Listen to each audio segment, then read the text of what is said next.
C'est pas faux, mais c'est de la tech quand même. Ah bah c'est de la Donc tech. ça fonctionne. Le vendredi, vous regardez ce qui s'est passé dans l'écosystème de la tech et figurez-vous qu'il y a une mamie ou une momie, je sais pas comment on dit. Oui, ça passe pour les Enfin, deux une passes. vieillerie, quoi. Ouais. Il y a le BlackBerry qui reprend des couleurs. Il y a une entreprise chinoise qui a décidé de relancer la marque. C'est ça, ah, j'adore ça. C'est vraiment la Madeleine de Proust du manager, celle qui nous ramène au début des années 2000, quand tout cadre qui se respectait envoyait et recevait ses mails avec un BlackBerry. BBM. Bah voilà, vous vous en souvenez quand même du BlackBerry avec le look vraiment très iconique, le clavier physique, dont beaucoup sont encore aujourd'hui inconsolables, la petite loupiote rouge qui s'allumait en haut à droite quand vous receviez un mail, et puis la petite bille ronde qui servait de souris, tout ça on s'en souvient, et ben ça va revenir. Alors ça a connu un énorme succès jusqu'au milieu des années 2000, bon, après avec l'arrivée de l'iPhone ça a commencé à décliner, et là on a une marque chinoise un peu sortie de nulle part qui s'appelle Zhinoa Technology qui va ressortir le BlackBerry classique, le modèle Q20 pour les amateurs. Alors pour être précis, ils vont pas les fabriquer, d'ailleurs ils ont rien à voir avec la marque BlackBerry, vraiment ces gens-là,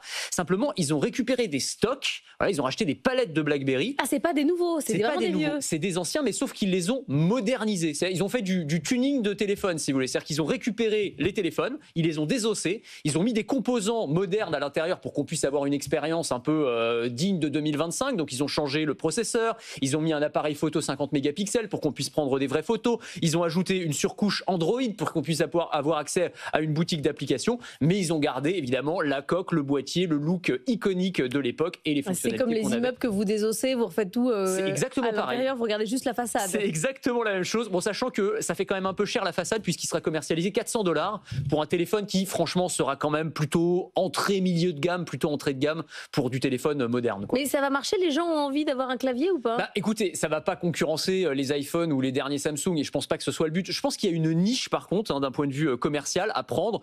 Du côté des nostalgiques, on voit bien que tout ce qui est dumb phone, en opposition avec les smartphones, ouais. ben oui, mais ça fonctionne. Les Nokia 3310 qui sont ressortis, ça marche bien. Et alors de manière beaucoup plus étonnante, qui pourrait acheter des BlackBerry? Les très jeunes, la Gen Z.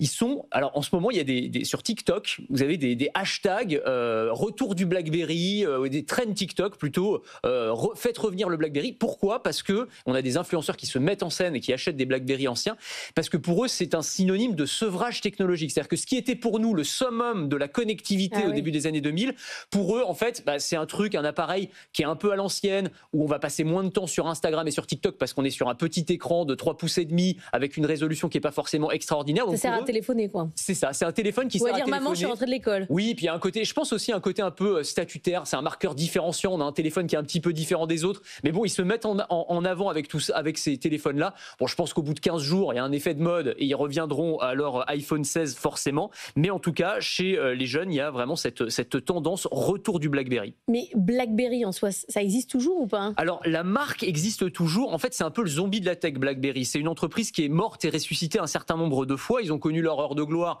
jusqu'à 2007, l'arrivée de l'iPhone. Ils ont complètement raté le virage des smartphones. Ils ont essayé de le prendre avec un petit peu de retard, mais ça n'a jamais fonctionné. Ils ont arrêté eux-mêmes de produire des téléphones et puis ils ont vendu leur marque, et en gros sous forme de licence. Et c'est d'autres marques qui sortaient des téléphones BlackBerry, notamment TCL, les Chinois. Bon, tout ça s'est arrêté en 2022. 2022, l'écosystème BlackBerry s'est arrêté.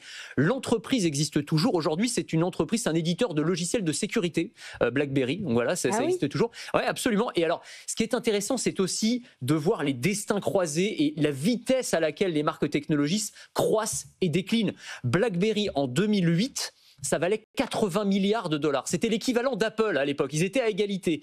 Aujourd'hui, BlackBerry vaut moins de 3 milliards. Apple vaut 3000 milliards, donc 1000 fois plus. C'est dire à quel point ça peut aller très très vite quand on rate un virage dans le monde de la tech.